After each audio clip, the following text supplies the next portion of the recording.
ಇಲ್ಲಿ ಬರೋಕ್ಕಿಂತ ಮುಂಚೆ ಕೈ ಮೂಮೆಂಟ್ ಒಂಚೂರು ಇರಲಿಲ್ಲ. ಈಗ ಬಂದ ಮೇಲಿಂದ ಈಗ ಮೂಮೆಂಟ್ ಸ್ಟಾರ್ಟ್ ಆಗೋಗಿದೆ. ಇಲ್ಲಿ ಮೂಳೆ ಮುರಿತ ಸಮಸ್ಯೆ ಇರಲಿ, ಹಳೆ ನೋವಿರಲಿ, ನಮ್ಮ ಹತ್ರ ಒಮ್ಮೆ ಬಂದು ಭೇಟಿ ಕೊಡಿ, ನಮ್ಮ ಹತ್ರ ಚಿಕಿತ್ಸೆ ತಗೊಳ್ಳಿ. ನಮ್ಮ ಹತ್ರ ಯಾವುದು ಫೈಲೂರ್ ಇಲ್ಲ, ಫೈಲೂರ್ ಹಾಕೋ ಕೇಸ್ನ ನಾವು ಮುಟ್ಟೋದು ಇಲ್ಲ. ಯಾವುದೇ ಜಾಗದಲ್ಲಿ ಮೂಳೆ ಮುರಿದಿದ್ರು ಕೂಡ ಎಕ್ಸ್ರೇ ತಗೊಬನ್ನಿ, ದಯವಿಟ್ಟು ಬಂದು ತೋರಿಸಿ. ನಮ್ಮ ಹತ್ರ ಯಾವುದೇ ರೀತಿಯಾದ ಕನ್ಸಲ್ಟೇಷನ್ ಇರೋದಿಲ್ಲ. ನಮ್ಮ ಕೈಲಾದರೆ ನಾವು ಕಟ್ಕೊಡ್ತೀವಿ, ರೆಡಿ ಮಾಡಿ ಕಳಿಸ್ಕೊಡ್ತೀವಿ. ನಮ್ಮ ಕೈಲಾದ ಆಗದೇ ಇದ್ದರೆ ನಾವು ಆಗಲ್ಲ ಅಂತ ಹೇಳ್ತೀವಿ. ನಿಮ್ಗೆ ಯಾವುದೇ ರೀತಿಯಾದ ಮೋಸ ಇಲ್ಲ ಆಗೋದಿಲ್ಲ. ನಮಸ್ಕಾರ, ನನ್ನ ಹೆಸರು ವೈದ್ಯ ಶಿವಕುಮಾರ್ ಅಂತ. ನಾವು ಕೈ ಕಾಲು ಮುರಿದವರಿಗೆ ಮೂಳೆ ಜೋಡಣೆ ಮಾಡಿ ಪಾರಂಪರಾಗತವಾಗಿ ಬರ್ತಿರ್ತಕ್ಕಂಥ ನಾಟಿ ಕಟ್ಟು ವೃತ್ತಿಯವರು ನಾವು. ಸುಮಾರು ನನಗೆ 25 ವರ್ಷ ಈ ವೃತ್ತಿ ಜೀವನದಲ್ಲಿ ಅನುಭವ. RX ಬೈಕ್ ತಗೊಂತಾರೆ, ವೀಲಿಂಗ್ ಎತ್ತಾರೆ, ಅದರಲ್ಲಿ ಕೈ ಕಾಲು ಮುರ್ಕೊತಾರೆ, ಎಳು ಬೀಳ್ತಾರೆ. ಮೇಲಾಗಿ ಏನಪ್ಪ ಅಂದರೆ ನಾವು ತಿನ್ನೋ ಆಹಾರದಲ್ಲಿ ಪೌಷ್ಟಿಕಾಂಶದ ಕೊರತೆಯಿಂದ, ಖನಿಜಾಂಶಗಳ ಕೊರತೆಯಿಂದ ಮೂಳೆಯಲ್ಲಿ ಡೆನ್ಸಿಟಿ ಇರೋದಿಲ್ಲ. ಯಾವಾಗ ಮೂಳೆಯಲ್ಲಿ ಡೆನ್ಸಿಟಿ ಇರಲ್ವೋ ಎಡು ಬಿದ್ದ ತಕ್ಷಣ ಮೂಳೆ ಮುರಿಯುತ್ತೆ, ಎಲ್ಲ ಮೂಳೆ ಕ್ರಾಕ್ ಬಿಡುತ್ತೆ.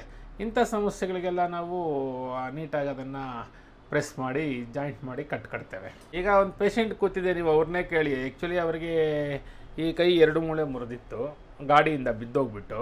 ಸೊ ಯಾವುದೋ ಒಂದು ಹಾಸ್ಪಿಟ್ಲಿಗೆ ಹೋಗಿ POP ಹಾಕ್ಸ್ಕೊಬಂದಿದ್ರು. ಪ್ಲಾಸ್ಟರ್ ಆಫ್ ಪ್ಯಾರಿಸ್ ಅಂತ ಏನೋ ಅಂತಾರೆ ಅದನ್ನು, POP ಅಂತ ಹಾಕ್ಸ್ಕೊಬಂದಿದ್ರು.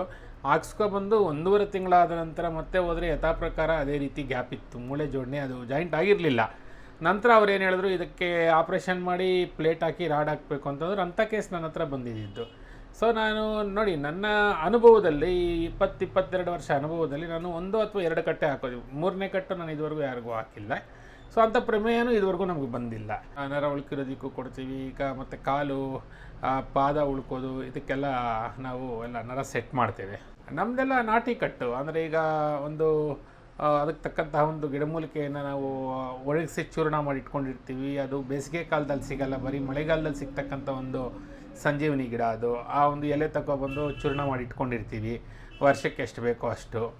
ನಂತರ ಅದಕ್ಕೆ ಏನೇನು ಸಾಮಾನು ಸರಂಜಾಮ ಬೇಕು ಪ್ರತಿಯೊಂದು ನಮ್ಮ ಹತ್ರ ಇರುತ್ತೆ. ಬಟ್ಟೆ ಆಗ್ಬೋದು, ಮತ್ತು ನಾಟಿ ಕೋಳಿ ಮೊಟ್ಟೆ ಆಗ್ಬೋದು, ಪ್ರತಿಯೊಂದು ಇರುತ್ತೆ. ಉದಾಹರಣೆಗೆ ನಿಮಗೆ ನೋಡಿ, ಈಗೇನೋ ಆಪ್ರೇಷನ್ಸು, ಪೈನ್ ಕಿಲ್ಲರ್ಸು, ಇಂಜೆಕ್ಷನ್ಸು ಇವೆಲ್ಲ ಇದೆ. ಈಸಿಲಿ ಹೋಗ್ತೀರಾ, ಮಲಗ್ತೀರಾ, ಅನಸ್ತೇಷಿಯಾ ತೊಗೊತೀರಾ, ಮತ್ತು ಆಪ್ರೇಷನ್ ಮಾಡ್ಕೊಂಡ್ರೆ ರಾಡುಗಳು ಅವೆಲ್ಲ ಬಂದುಬಿಡ್ತೀರಾ.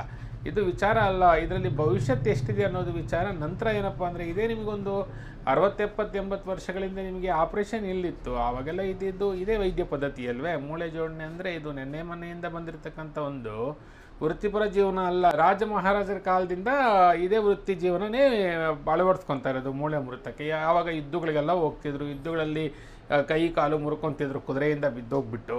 ಆವಾಗೆಲ್ಲ ಏನು ಮಾಡ್ತಿದ್ರು, ಆವಾಗ ಆಪ್ರೇಷನ್ ಮಾಡಲಿಕ್ಕೆ ಸಾಧ್ಯ ಇತ್ತಾ? ಆವಾಗೆಲ್ಲ ನಮ್ಮಂಥವರೇ ಹೋಗಿ ಟ್ರೀಟ್ಮೆಂಟ್ ಕೊಡ್ತಾ ಇದ್ದಿದ್ದು, ಅವರಿಗೆಲ್ಲ ಚಿಕಿತ್ಸೆ ನೀಡ್ತಾ ಇದ್ದಿದ್ದು. ಪೈಲೂರ್ ರೇಟ್ ತೀರಾ ಕಡಿಮೆ ಅಂದರೆ ಕಡಿಮೆನೇ ಇಲ್ಲ ಬಿಡಿ, ಪೈಲೂರೇ ಇಲ್ಲ. ಪೈಲೂರ್ ಆಗೋ ಕೇಸ್ನ ನಾವು ಮುಟ್ಟಲ್ಲ. ಇದು ನಮ್ಮ ಕೈಲಿ ಆಗೋದಿಲ್ಲ ಅಂತ ವಾಪಸ್ ಕಳಿಸ್ಬಿಡ್ತೇವೆ. ಇಲ್ಲ, ಎಕ್ಸ್ರೇ ತರಲೇಬೇಕಾಗತ್ತೆ. MRI ಎಲ್ಲ ಬೇಡ ನಮಗೆ, ಎಕ್ಸ್ರೇ ತರಲೇಬೇಕಾಗತ್ತೆ. ಇಲ್ಲ, ಬರೀ ನಮ್ಮ ಹತ್ರ ಮೆಡಿಸಿನ್ನ ಹೊಟ್ಟೆ ಕೊಡಲ್ಲ ಸರ್, ಬರೀ ಕಟ್ಟಾಕೋದು ಮಾತ್ರನೇ ಅಷ್ಟೇ. ನಾವು ಹಳೆ ನೋವಿಗೆ ಔಷಧಿ ಸಿಗುತ್ತೆ, ಎಣ್ಣೆ ಸಿಗುತ್ತೆ.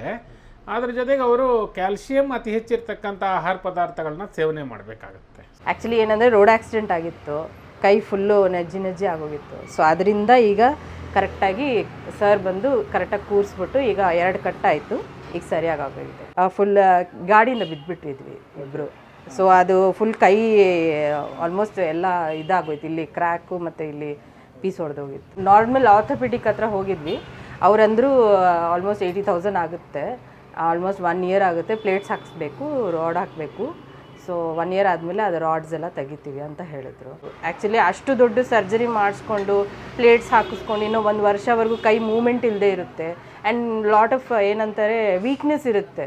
ಮೇನ್ ಮೆಡಿಸಿನ್ಸ್ ಸರ್ ಏನು ಮೆಡಿಸಿನ್ಸ್ ಏನು ಕೊಡಲ್ಲ, ಒಳ್ಳೆ ಊಟ ಮಾಡಿ ಅಂತ ಹೇಳ್ತಾರೆ ಅಷ್ಟೇ ಬಿಟ್ಟು ಇನ್ನೇನಿಲ್ಲ. ಇಲ್ಲ, KR ಪುರಂ ವೆಂಕಟೇಶ್ವರ ಚಿತ್ರಮಂದಿರ ರಸ್ತೆ ಚರ್ಚ್ ಪಕ್ಕದಲ್ಲಿ ಪುತ್ತೂರು ಕಟ್ಟು ಅಂತ ಬೋರ್ಡ್ ಹಾಕಿದ್ದೇನೆ. ಇಲ್ಲಿಗೆ ಬರಬೇಕು.